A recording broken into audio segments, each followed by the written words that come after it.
Como saber se a religião que você segue ou igreja que você frequenta não é uma seita?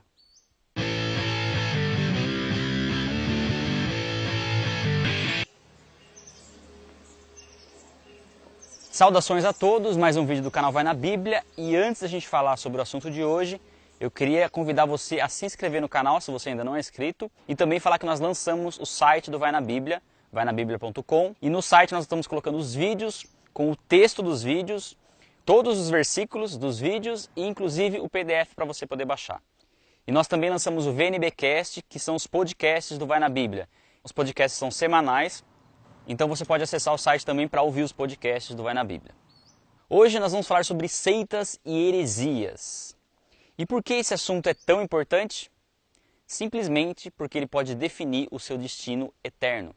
Em outros vídeos nós já explicamos o porquê a Bíblia é a nossa base para entender o mundo físico e principalmente o mundo espiritual. Se não fosse a Bíblia nos revelar como funciona o mundo espiritual, seria impossível saber o que é ou não verdade.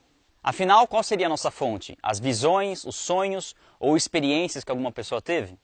Como saber se a pessoa está falando a verdade ou não? Se nós não tivermos a Bíblia como fonte de autoridade, tudo fica muito relativo. E por que nós temos que ter esse cuidado? Será que alguém teria interesse em enganar ou mentir para o homem a respeito do mundo espiritual? Com certeza existe um grande interesse, tanto por parte do homem, como principalmente por parte do diabo. E nós já falamos sobre isso no vídeo O Diabo e o Homem. Nós só conseguimos desmascarar a mentira através da Bíblia.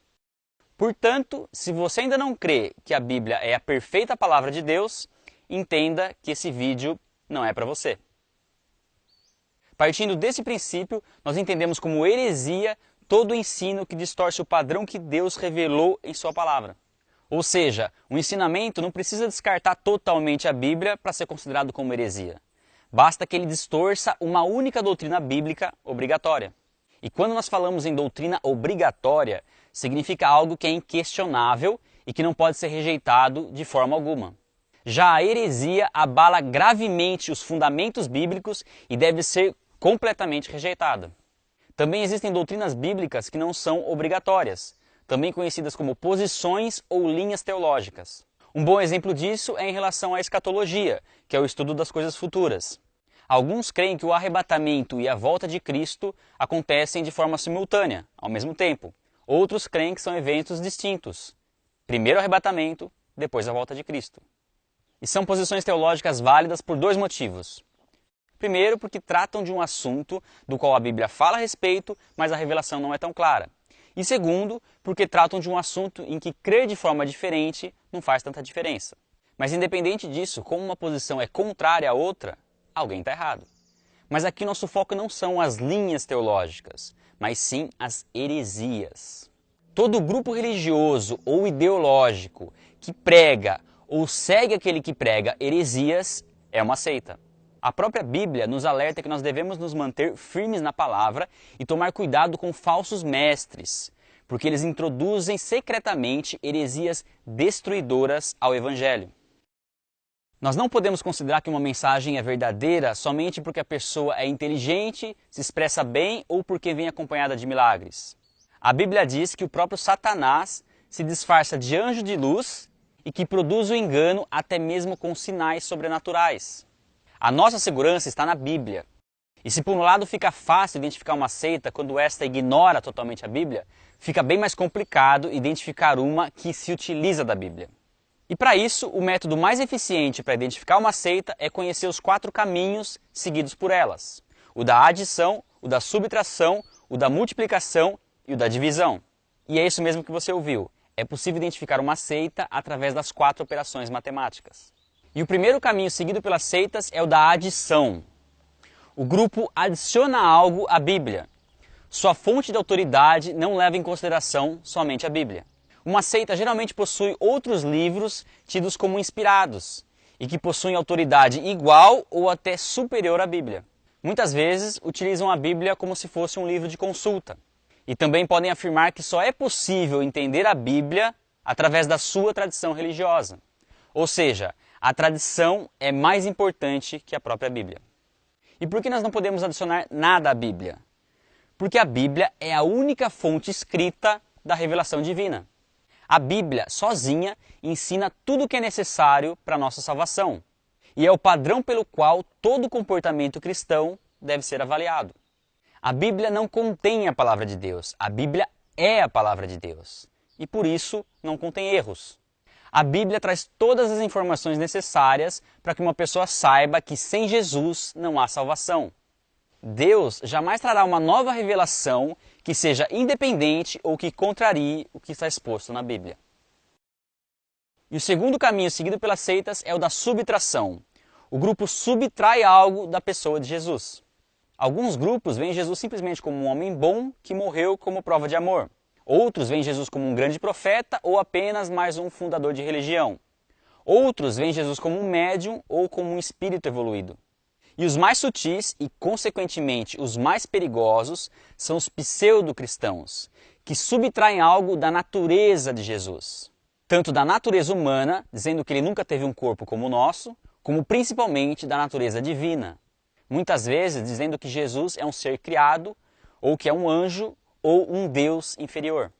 E por que faz tanta diferença você saber exatamente quem é Jesus? Porque a Bíblia diz que Jesus é Deus. E para você que ainda não entende isso, nós temos um vídeo no canal que deixa isso bem claro.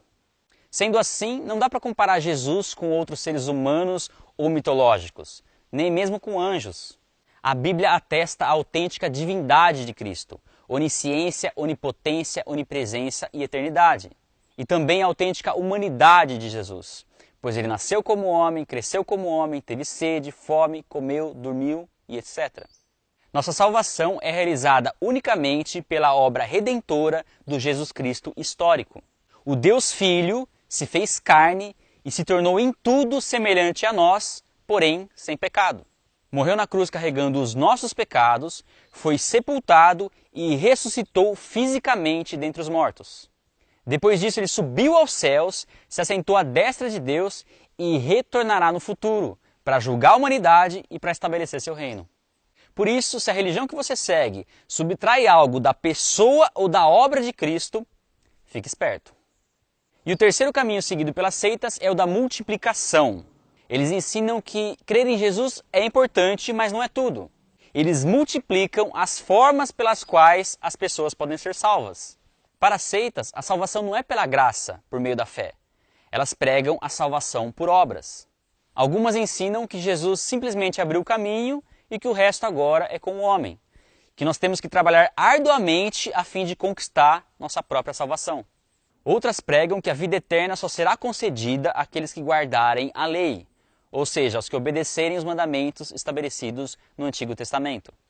Algumas seitas negam a existência do pecado e outras negam a eficácia do sangue de Cristo para perdoar nossos pecados. Mesmo esta sendo a mensagem central da Bíblia. E por que isso é extremamente perigoso? Porque a Bíblia declara que a salvação é pela graça, não por obras. Não vem de nós. É dom de Deus. O ser humano nasce morto espiritualmente, sendo escravo do pecado e é resgatado unicamente pela graça de Deus. A salvação não é obra humana. A graça de Deus em Cristo não só é necessária, como é a única causa eficaz da salvação. As boas obras devem ser praticadas como consequência da salvação, e não o contrário. E o quarto caminho seguido pelas seitas é o da divisão. O grupo divide o mérito da salvação de Deus entre Jesus e a sua organização religiosa. Neste caso, desobedecer à organização ou à igreja equivale a desobedecer a Deus. Eles pregam que não existe salvação fora do seu sistema religioso. Quase todas as seitas pregam isso, principalmente as pseudo-cristãs, que se apresentam como uma restauração do cristianismo primitivo, que, segundo elas, se afastou dos verdadeiros ensinos de Jesus e que numa determinada data o seu grupo apareceu por vontade divina para restaurar o que foi perdido. Daí a ênfase na exclusividade. Já outros pregam que todas as religiões são boas, contudo, somente a sua será responsável por unir todas as demais. E por que isso é uma baita heresia? Porque a salvação é individual.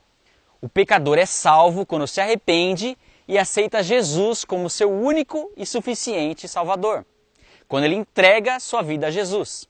E isso não é mérito de uma instituição religiosa. O ladrão arrependido da cruz, por exemplo, não precisou ser membro de nenhuma religião para ser salvo. Por isso, ensinar que uma organização religiosa tem o poder de salvar é pregar outro evangelho e tirar de Jesus a sua exclusividade de nos conduzir ao Pai. Nossa salvação é somente pela graça, somente por intermédio da fé e somente por causa de Cristo. A fé em Jesus Cristo é o único meio possível de satisfazer a perfeita justiça de Deus. A salvação vem de Deus e é realizada por Deus. Por isso, dele é toda a glória. Não do homem, nem de uma religião. Uma seita pode comprometer aquilo que você pode receber de mais precioso nessa vida: a sua salvação. A recomendação é que você procure conhecer melhor as doutrinas ensinadas na sua religião. Talvez você nem saiba que a igreja que você frequenta prega tais heresias e que, aos olhos de Deus, você faz parte de uma seita. Vai na Bíblia fica por aqui. Se você gostou do vídeo, dá o seu like. Não esquece de se inscrever no canal, compartilhar o vídeo e também acompanhar os nossos podcasts no nosso website, vainabiblia.com. Beleza? Então é isso aí. Até o próximo vídeo. Um abraço.